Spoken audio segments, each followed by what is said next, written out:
Hello my fellow chatterers and book lovers, and anyone else who's popped in because you're curious about what this is or you've got a bit lost. Welcome everyone. I'm Chatty, this is my channel Chatty the Mad Chatter, and I'm going to be continuing to chat away madly about my seasonal shelf for the winter. I spoke far too long during the last episode, and so it is now in two parts. So welcome to the second part. Should you want to watch the first part, then please do go ahead. The link is in the description box, but feel free, you can just crack on and watch me put the shelf together from this video. It's up to you. Okay, let's do this. Okay, so now I'm going to be, having set up the TBR tin, pulling out 4 books from the TBR tin. And those 4 books are going to go on the seasonal shelf, and hopefully I'll get to some of them. So let's see, I'm going to pull out 2 hyped and 2 intimidated. So what am I going to pick? Okay, so I've got a hyped one for the first one, and it is, this is really good actually. I mean, why am I saying actually? All of them are going to be really good. But I have pulled out Twin Crowns by Catherine Doyle and Catherine Webber. And as I said, I did start this one recently and feel excited about it. So I'm really happy with that. That's really good. The drawback obviously is that if I love it, I'm going to want to access the next 2 books. I think I can from the library, but I know a part of me is going to want to own the series. We'll see. We'll deal with that when the time comes. Okay. I'm going to choose an intimidating one now. So I'm going to be picking out an orange. I'm going for this one. I don't know what it is. Let's see what we get. We have the Parable of the Sower. I'm feeling intimidated already, but also excited. Yes, I think it's a good time. It's a winter season. We're looking towards spring. I'm feeling once we get through January, I'm feeling that I could be in a good place to pick up Parable of the Sower. Yes. Okay, is it going to be intimidated? Is it going to be hyped? Let's find out. It is intimidating again, so we're going to end with a hyped. Intimidating book is The Temptation of Magic. So there we go. We've got one that I feel I'm going to love and one that is up in the air about what I think about it. So that's pretty good. It's a good mix. So we're going to end on a hyped book, which is very exciting. So I am going to get... Okay, it's purple. I'm going to get out, can't open it, The Principle of Moments. I'm very excited. So it can't languish on the shelf anymore. It's going to be sat there, it's going to be looking at me, and I'm going to have a wonderful time. I am going to have a wonderful time, and I'm going to read it. That's the plan. It's optional, but that's the plan. So now I've selected all of the books from the TBR tin. We can put the lid back on. So we'll add these to the shelf. Then I'm going to tell you what I'm currently reading. And then we're going to do the reread wheel spin, or whatever I'm calling it. So here we are at this beautifully empty shelf next to my bed. Not fully empty. I have got Jill Barkan's The 4 Seasons of Bramley Hedge here, which is a collection of 4 picture books, which I have loved from my childhood. And I gained when a friend was clearing out their daughter's books. That has to live there because I don't have anywhere else for it to go. But that's quite nice because I may want to read it. I can pick it up and read seasonally as it has the 4 seasons. Right, this is very dull for you because you're literally looking at a blank shelf. Here we have The Principle of Moments, which is very exciting. The Temptation of Magic. This is a fairy loot edition, so it has these lovely lavary fire edges. And then Twin Crowns. Again, this is a fairy loot paperback edition, so it's got a very nice purple sprayed edge with gold roses. Octavia E. Butler's The Parable of the Sower. I do love the cover of this book. I just think it looks awesome. I love a silhouette person, and it's on the spine as well, which is very, very cool. Right, I think we need to get some other books on there as well, so I'm going to have a look at our options. So I'm hoping all these fit. I've moved away from the shelf because it's really awkward trying to film in there and you're just basically looking at a blank shelf while I chat to you. I thought you'd rather see the bookshelves behind. So the first book that I'm going to put into the mix is Gender, a graphic guide by Meg John Barker and Jules Shield.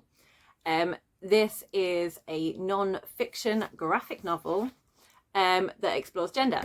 So I have read this before, so this will be a reread, but I really wanted to reread it last year and I just never got round to it.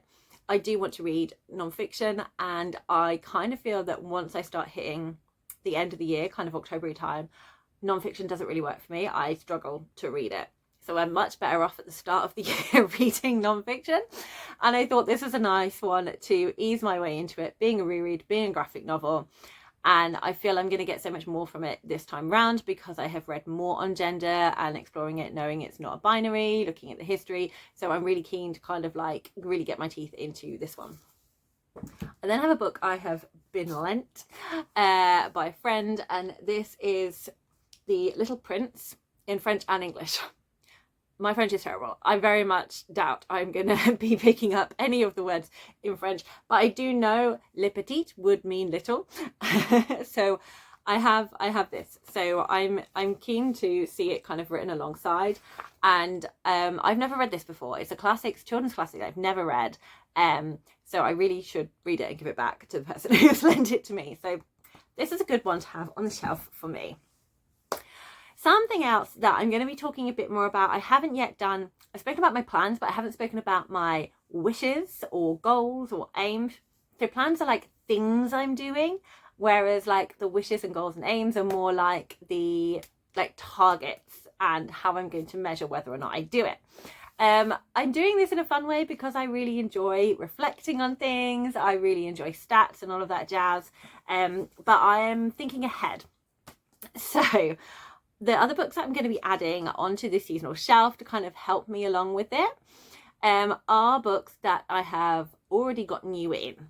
So new books added to the shelves. So I like to look at my yearly book hauls. So all the books that have come into my house onto the shelves, they might have been in the secret stash before, but onto the shelves from like 2021, and now I have a list started for 2026, and I do this from December to November. So obviously I have all books that were gifted for Christmas, etc. So currently I have 13 books that are in my 2026 book haul. I have 5 books that were from the secret stash, so they would already be kind of counted in my physical TBR because those books are. And then I have 8 books that are newly in. So I've already got like 8 books that have been added into my personal library, and I want to be reading more books off my shelf than coming into my personal library, already on my shelf from the start of the year. And I also want to be trying to read 50% of books that are new to my shelves this year. So at the moment, 13 new books, I've read one of those. So I'm on 7.6%, and I want to hit 50% in June because the numbers only go up. So you can read more, but then you can add to it. So it's a little bit crazy. And this definitely was inspired by Winn from Literary Diversions. I really enjoy their bingo TBR from hell. I know all the stats and I really enjoy all of that. So this is my one, and I want to read 20 to 25 of the other years from the past. So one of the books that I got for Christmas, which really made me so happy, was one that was chosen by my Mad March Hare. He really, really wanted to get me a book that I would love for Christmas. He wanted to go into Waterstones, he wanted to browse, and he wanted to choose something for me, which is so adorable. And he did really good because I had not come across this book before. So this is Wolf Crown by Piers Torday. So it's a middle grade book. It looks like a paranormal fantasy. And on the front cover, we have got this big dragon's face in different shades of blue with these sort of like blue fiery eyes and these horns. And then you've got sort of like ice coming away from the dragon's face, like it's in this like valley of ice. And it starts off with like purpley hues and goes into white. And then the floor is this sort of like tealy into sort of regular blue. Regular blue, what a great colour. And then we look like we've got some sort of werewolf chasing after a small boy. So this looks really fun. And then on the back, you're continuing with those. We've got like dark forest settings. So I love the colour palette on this cover, the blues and the purples. Purple's my favourite colour, so that's amazing. And it's got a dragon on the front, so this looks great. And he was very keen to show me that it has got illustrated end papers. So here we've got like the ice with an owl. And he was also very keen to show me that it has got a map. So we've got a map of this world. We've got lands like the Cloe, Princeland, the City of Castles, Cherry Court Camp. This looks so much fun. However, I do recall seeing another book that was published by Piers Torday, which had a wolf on the front. And I thought, is this possibly a follow-on? And I researched and it was. So I ordered off World of Books Midnight Treasure, which is the first book in this series, and it has a wolf on the front and we've got a moon behind it and some more trees, and I can't work out, there is some kind of creature on the wolf's nose, but the tagline says werewolves, vampires and an epic quest for the Midnight Treasure, and on the wolf crown it says dragons, werewolf, vampires, who can you trust? So I'm very intrigued by this kind of like paranormal middle grade fantasy, and the first book I did manage to get hold of in hardback to go nicely with this one, so they're going to look very gorgeous on the seasonal shelf together. So that's the 2026, so I thought I'd look back at my 2021 book haul and see what I haven't read that I might feel in the mood for, and I have gone for the Giver Quartet. So I have, I think, 16 books left of my 2021 haul, so if I start reading this, that's 4 of them gone, and it's about time. I have never read The Giver by Lois Lowry. I know particularly in the US it is an absolute YA classic. I think it's a YA dystopia, and I don't want to know any more about it, but I've heard so many people rave about it and say how good it is.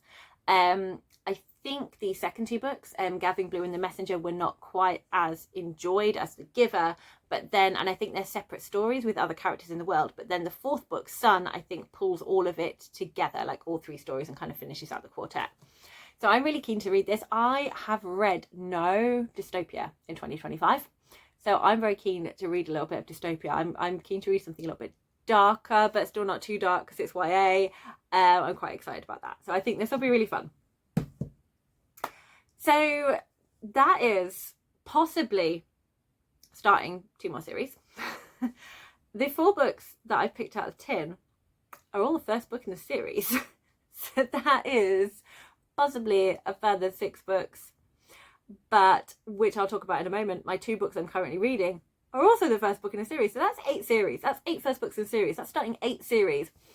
I want to get my series down. I have somehow, and I will chat to you about this in my sort of reflection, stats, goals, all of that malarkey. I've managed to get my series down to 10. 10! I was quite drastic, but I've got it down to 10 and I feel so much happier about it. I feel like it's really going to work for me and I'm not going to get lost amongst all the series. I've just kind of like reset everything. So I don't want to go overboard. So I want to keep reading the series I've already started. So I have a YA fantasy here. I read The Darkening by Sunya Mara, which was one of the Fairyly books. This was the last book I needed to read to the very ancient video where I predicted what I would think of the, was it 2022 Fairyloot or 2023 Fairyloot? I can't remember, but I did want a Fairyloot and Shelterbox. Finally, this is the last book I needed to read to be able to complete that. So I'm going to do that at some point. Didn't quite enjoy it as much as I hoped I was going to, but I thought the world building was really interesting. There were aspects of the plot that I enjoyed. There were moments with the characters that I enjoyed, but I haven't like properly fallen in love with the characters, which is kind of what I usually want to be able to fully immerse in a book. But I'm very intrigued by the world building and the way the story's going to go. I did previously buy The Lightstruck because I was really excited about it, and I do think both the covers are gorgeous. You've got this sort of like shadowy character in the Darkening, with this city around it and lots of gold feathers, and then with the Lightstruck again you've got this gold cloaked figure with the city around it, and I just think they look pretty cool. And this was the Fairyloot edition as well, follow up to it, so I wanted it to match, and I thought I'd really enjoy it. So we'll see we'll see what I think.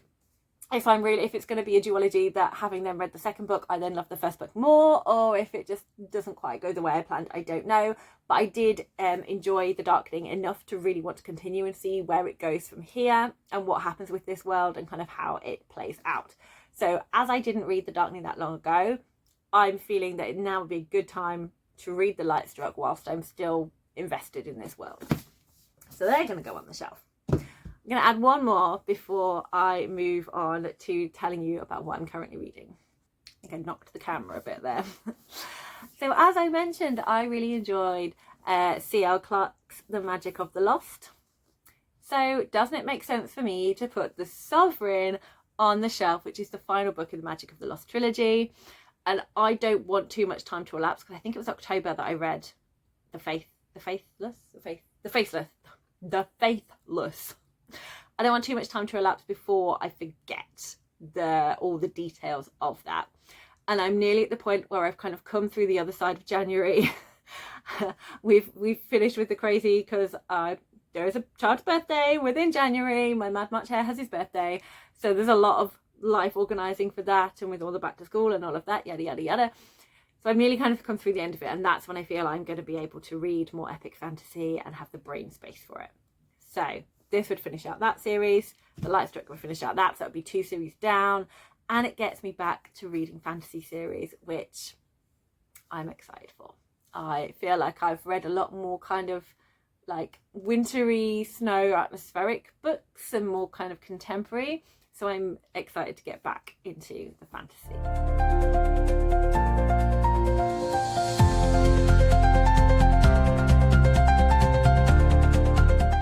Still some space for my current reads and for us to add some reread options on there. So books that I'm currently reading, there was a book that I pulled out. I forgot that I've decided to remove this one because I'd written it out and put it in the tin. 7 Faceless Saints I didn't put in the tin as an intimidating book because I'm currently reading this. So this is a YA book by M.K. Lobb. It is a fantasy mystery with a romance element to it. So it came in Fairy Loot. Myself and Vadania from Vadania Silverscribe and Chloe from Phantom of the Pages, we were buddy reading our Fairy Loot books together to kind of encourage us to read them. Both myself and Vadania have stopped getting the YA subscription now. I'm now not getting any subscription boxes. It's nice having surprise books that I might not necessarily have picked up, but YA fantasy is not my go-to of fantasy. Like, I enjoy them now and then, but it's not my constant. So I'm not getting through them quickly enough. I like having them as like palette cleansers in between. I cancelled my Fairy Loot, but I still have quite a lot of books left over, and this is one that all 3 of us hadn't read. And we all felt that we probably weren't going to like it, which is why we hadn't gravitated towards it. Surprisingly, Vadania started raving about it in the very beginning chapters. I've read the first 2 chapters and I'm excited. The world is really fascinating. They have like different deities, and it starts off with like one of the deities falling from grace as a prologue, and then you have a disciple of a different deity, and you're following them, so you're getting a little bit of information about what they do, like what this place is, how it all works, and then you are following one of the 2 protagonists, and they discover a dead body, and there are implications on the protagonist, on other people, and so you're starting to see the beginning of this murder investigation. And you are also being given how the world works, and it's being slotted in a really what's the word, like natural way. I don't know, I feel there's another word that kind of works better, but it's kind of happening naturally. I don't feel like I'm being info dumped at all, but I'm slowly immersing myself in this world, and you're getting hints of past characters and different ways things stand and how the society works, and the different kind of classes, and there's like a sense of unrest with politicking in here. So I am already hooked. So I really hope that this continues as the book goes on, and I need to get my thoughts down so Chloe and Vadania can hear what I think of these first 2 chapters, and then I'm going to carry on reading it, which is really exciting.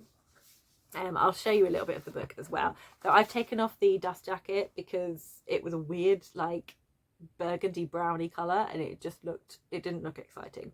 I do like the edges. We've got this picture on here of stone statue and a temple, and there's like blood dripping down from the statue, so it looks very intriguing.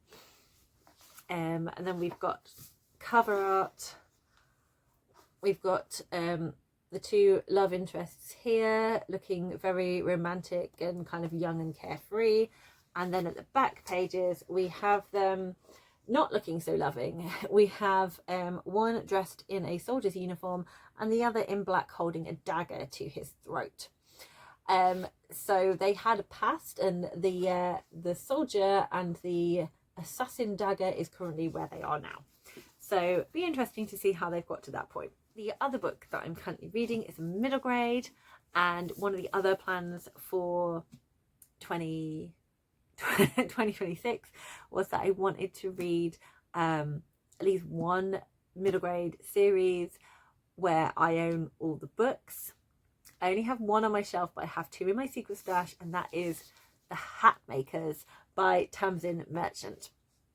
This book I've had for ages. When was it published? Because it's in hardback, so I must have got it quite early when it was published. And it was published in 2021. So I've had this for 5 years. Had this for 5 years and not read it. And again, I think it was one where I feel I'm really going to enjoy it, but I had other series that I wanted to read before I got to this. And also for me, we've got this very enchanting kind of like old Victorian building with these windows and warm lights coming through them, and on 3 turrets are bowler hats, and then we've got a cloud surrounding it saying The Hat Makers, and there's our protagonist Cordelia going through the door. We've got a purpley night sky with lots of gold sparkly stars, glowing street lamps. It just feels very magical, but it also feels quite wintry as well. And on the back you've got a storm and lightning and a shipwreck. So for me, this has given me winter vibes. I wanted to read it in the winter. So it felt like the perfect time to pick it up and start this series.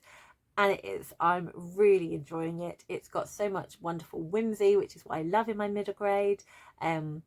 There is a missing parent. There is a magical workshop, magical guild of making hats that can give the wearer certain powers. And there seems to be like a certain art to doing this and a certain way of doing this, and if you don't do it correctly it can go horribly wrong. And Cordelia very much wants to start her hat making journey, but she's not allowed to until she's 16, and she's currently approaching her 12th birthday. So lots of interesting things going on, but it's got all of those wonderful cozy Middlegrade vibes, but there are some stakes there. So it's definitely great for curling up during the winter months to read. And then we've got some murder with this one, so I'm really enjoying the 2 books.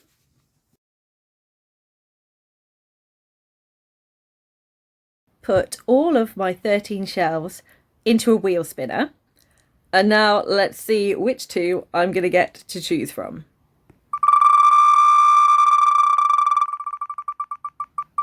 I can't even see the arrow. What is it going to be? Okay, so we have the dining room shelf downstairs with adult fiction on it.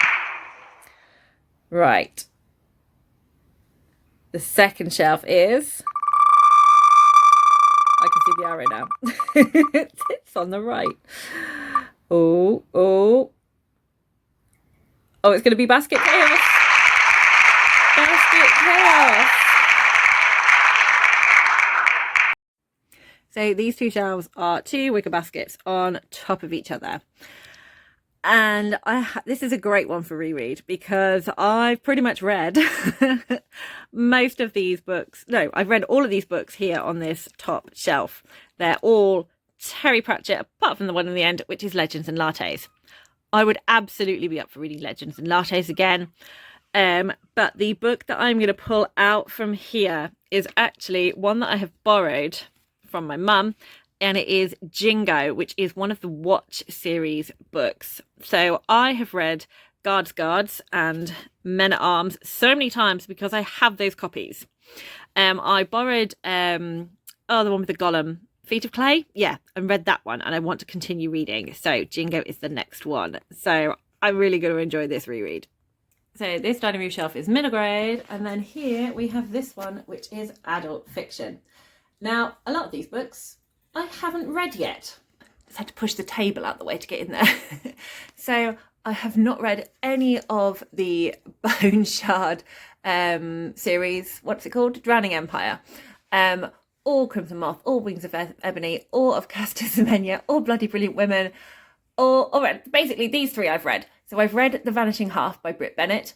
I've read Sweet Bean Paste by Durian Sukugewa, and I have read My Pen is the Wings of a Bird, which has got a mixture of, it's a collection of short stories. And some of those I really loved, and I'm not someone that really likes short stories. So from this, basically, it's those three, which is why it's not just this. I'm doing the whole set of shelves here. So Winter Night Trilogy and the Belladonna Trilogy, which is Behind Leela and the Blue Fox, would be possibilities. And the opposite of Butterfly Hunting, which is a memoir. But I don't really want to reread a series. I'd much rather just reread a standalone. Then all the way down at the bottom we come here, and again there are some that I have read and haven't read. I loved A Taste of Golden Iron that I read last year, but I think it's too close for me to want to reread it again. The Help I have reread so many times. Girl, Woman, Other could definitely be a contender because I haven't read that in ages. The Girl with the Louding Voice was on my reread list from last year, and I do want to reread it, but I do know about myself, I'm going to want to reread that in the summer, and then I want to reread the follow-up to that, Hear Me Roar. So that's not a good one for now. City of Masks, which is the first book in the Stravaganza series by Mary Hoffman. That is the only one in the series I have read. So I've read that one at least twice, and I haven't read the other two because I didn't have those until recently, and I didn't have this copy until recently because I specifically looked for it, and it has got the old hardback copy where you've kind of got this peep through mask between the eyes, which I just think is really cool. And look at the map. I just really enjoy. There we go. Look, I've got the mask over the top. Yeah, I just think that's really cool. So those are the contenders. Apologies for wobbly camera, but I'm just holding it because I really don't want to have to go and lug all the book options upstairs to chat. So I'm just sitting down here on the sofa. So City of Masks is definitely a possibility because I do want to read this series, and I haven't got around to it yet. But I've already got quite a lot of fantasy on that shelf, and I've got quite a lot of YA fantasy. This is kind of one of those ones where it could be YA or middle grade. It's one of those funny ones, kind of like the later books in Inkheart, where it doesn't quite know where it wants to be. Girl, Woman, Other by Bernardina Evaristo could definitely be a contender. I think I read that in 2020, so it's been a really long time since I picked this up. And this is another one of my favourite, Sweet Bean Paste. I can't remember when I read this one, but I really, really loved it. And I'm kind of thinking between Girl, Woman, Other and Sweet Bean Paste. And I don't know which one I want to read more. So I think we're going to put both of these on the shelf for reread potential. And everything fits on the shelf, which is great. I'm just going to put that other one that I'm reading just there for now. I might rearrange it a little bit so it looks slightly more aesthetically pleasing, but this is kind of what is going to be in my main line of sight for the next few months. So this is mainly going to be where I'm going to be picking books from to read, and I'm really excited to see what calls my attention the most, which ones I end up reading. There are 3 books that are not on here. That's because I haven't chosen them yet, but I will be picking 3 books up as part of the Middlegrade Madness Challenge. So I'm hoping to film the Middlegrade Madness Challenge soon. I have got 3 prompts left to finish making graphics for, then I'm going to put it all together in a map, and then I'm going to let you know a little bit more about it if you want to join in. If you want to join in now and you are someone that likes Discord, please hop over to the Discord. If you are not someone that likes Discord and you are still very curious, feel free to have a chat with me in the comments and I can give you some pointers. I have set up a Storygraph challenge for the shortlists of the Middlegrade Reader Choice Awards, and I'm going to be doing other shortlists of the... She means Storygraph challenges. 2025, all the 2025 books, all the 2024 and all the 2023, and then I'm also going to be doing one which is more prompt based, so you can do all of the challenges through Storygraph, but Discord is definitely the place where we chat and share things quite a lot, so do come and join us, it's lots of fun. But when I've done that video, I'm then going to be starting my reading journey with it, and I'm going to be talking through my reading plans and picking the first 3 books. So I'm going to be doing the first 3 prompts and choosing books that are going to fit for me, and then I'm going to add those 3 books to the shelf, and I'm going to kind of reflect on it and do kind of again a seasonal vlog for that. So I'm probably going to be chatting to you again in end of March time, while I set up my spring seasonal shelf. So I'm very excited. I think this worked well. Hopefully you've had fun. It's probably quite long. And I might do, in my March one, I might do it in 2 parts. So I might do kind of like a cleaning the shelf, going through what I have done, going through what I've read, going through book stats, and then thinking about what I might want to put on the shelf. And then another video where I talk about what I'm currently reading and go through my TBR tin, the rereads, and kind of adding books onto the shelf. So I hope you are excited about all the books you're planning to read this year, or if you're just enjoying moodily picking up the books that feel right for this particular time, or however you read, whether that's audio or ebook. I hope you're having a wonderful reading day. Happy reading, everyone.